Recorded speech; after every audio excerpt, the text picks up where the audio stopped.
Hello everybody, welcome back to my channel. Don't forget to subscribe.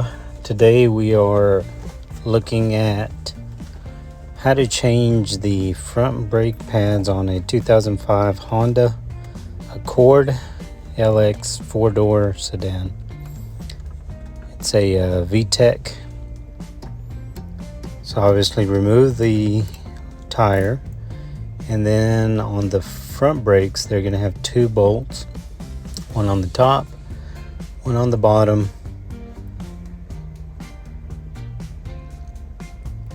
Here I had to use my socket and wrench and just bang on it a little bit. You can also put some lubricant or use a cheetah bar, but after you pry it loose, the bolts come right out.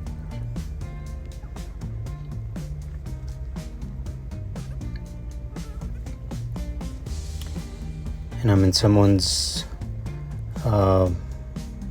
is a garage. They called me out. I didn't have my PPE on, but I do recommend you wear gloves for any of these jobs. I just moved the caliper out of the way after I got the two bolts off. They do sell some hangers, some caliper hangers, and these are pretty simple. They just come right off on both ends, and these pads were pretty worn out. They had like dust build up there. So that's on the passenger side, and that one's on the other side. That other brake pad did have that clip on there, so whenever you purchase the new brake pads, you want to make sure you put the right one or the correct one where it belongs. I'm also going to be changing out those clips that it has. The brake pads that I bought, they had those metal clips, so I went ahead and changed them out. So these are the brake pads for both sides. And you notice there's two that have the metal clips on there. You want to remember where each one goes. There's a metal clip, it goes on the inside.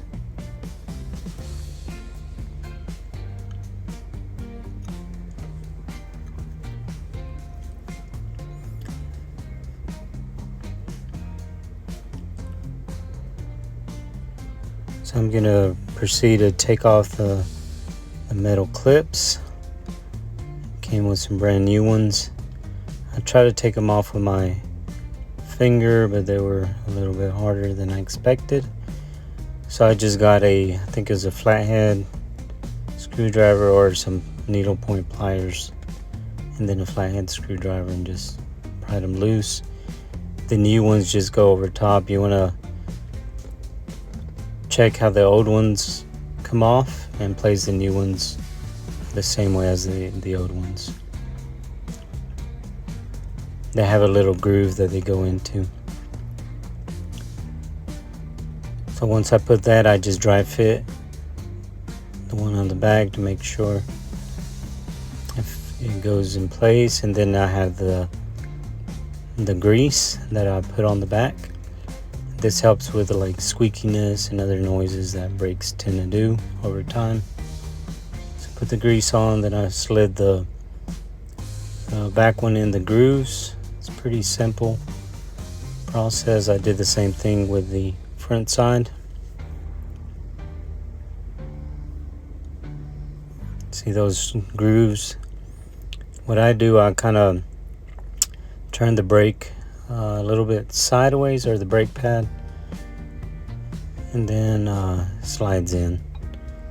It's pretty simple to get those in there. That's how they should look.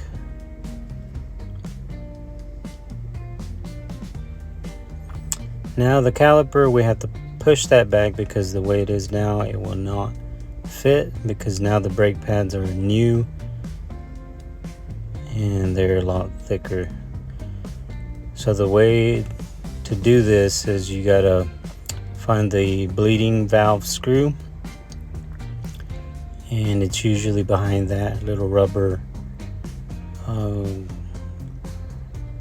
the little rubber seal or cover, and it's a 10, I think that was a 10 millimeter for this car,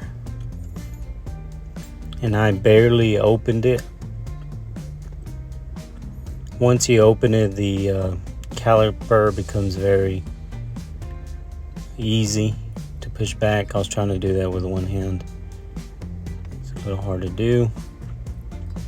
There we go. So I opened it and now I pushed the caliper. I could have pushed it by hand, but I got my pliers, and you just push it, and some fluid will come out when you do this.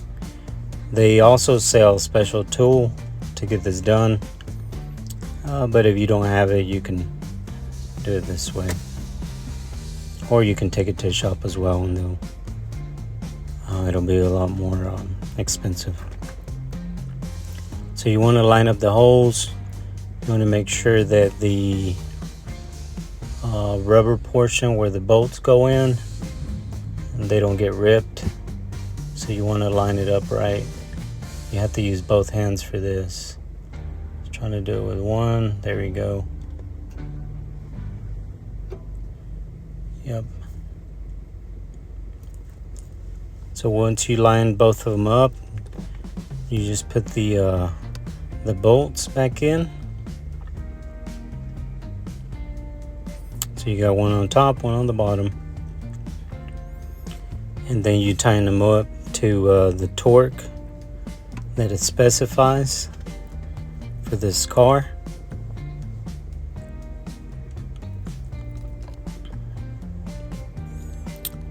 And after you do this, you want to bleed the brakes.